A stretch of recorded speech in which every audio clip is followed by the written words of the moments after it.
Hello friends, સ્વાગત છે તમારું માકા સ્વાદમાં. આજે હું તમારા માટે વેજ રવા પૂડાની રેસીપી લઈને આવી છું.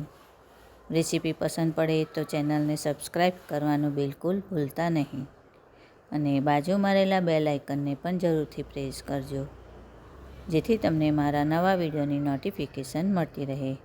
તો શરૂ કરીએ આજની મજેદાર રેસીપી. પૂડા માટે મેં આવા 2 બાઉલ સોજી લીધી છે. હવે એ જ બાઉલ ભરીને 1 બાઉલ દહીં લઈશું. દહીં બહુ મોરું નહીં અને બહુ ખાટું નહીં એવું લેવાનું. અને 1 બાઉલ પાણી લઈશું.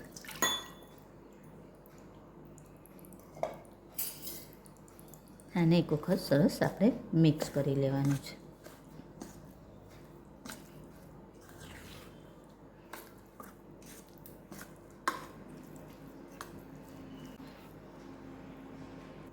આની અંદર બીજું અડધું બાઉલ મેં પાણી એડ કર્યું છે.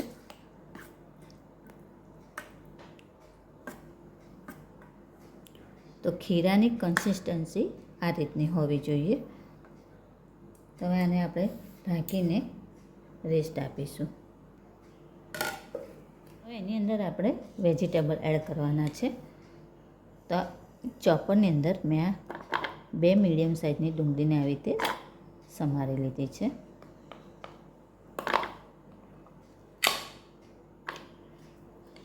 એક ગાજર, પહેલાં આટલું થોડું આપણે ચોપ કરીશું.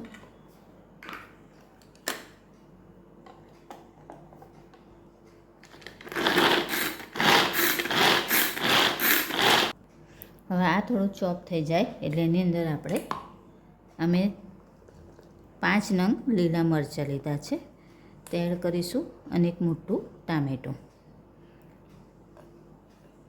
મરચાં મારા મોરા હતા એટલે મેં થોડા વધારે લીધા છે. તમે તીખું ખાતા હોય એ રીતે તમારે મરચાં એડ કરવાના.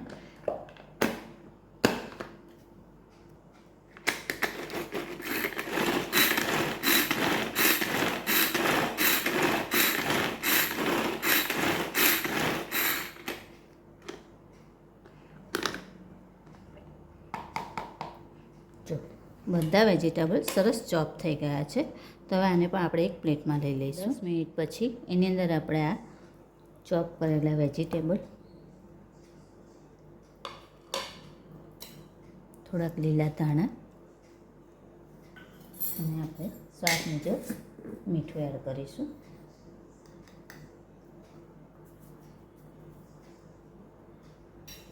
અને એક વખત આને મિક્સ કરી લઈશું.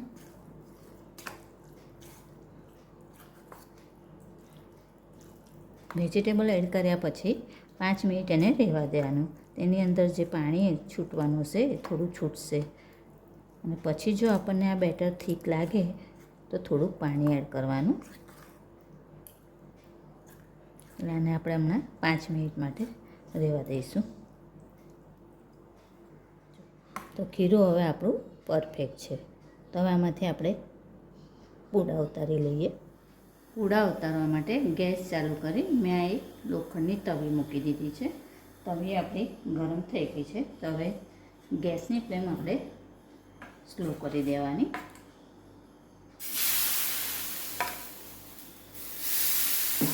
આ રીતે આપણે મીડિયમ સાઇઝના પૂડા ઉતારવાના. તમને મોટા ફાવતા હોય તો મોટા પણ ઉતારી શકાય. અને એકદમ પાતળા નહીં ઉતારવાના.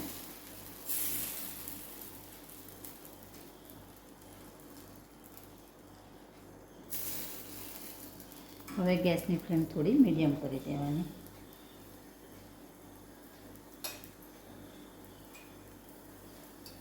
ને આજુબાજુ તેલ લગાવી દેવાનું.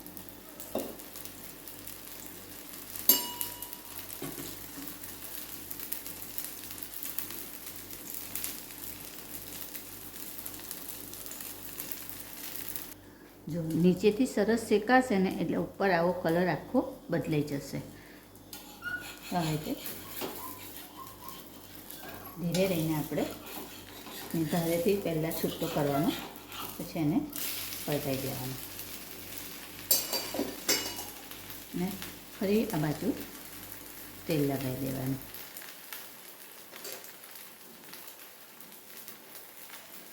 અને નીચે પણ આપણે 3 થી 4 મિનિટ માટે એને શેકાવા દઈશું.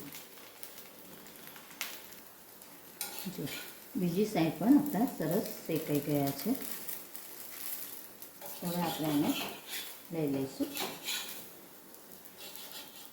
આ જ રીતે આપણે બીજા પૂડા પણ ઉતારી લઈએ.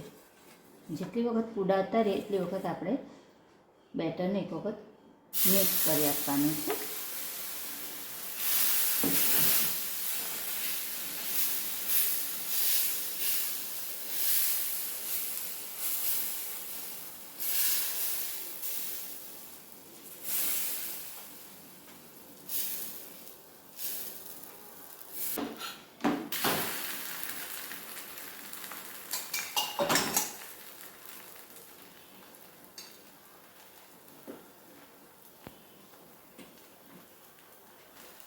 આને પણ હવે આપણે લઈ લઈશું.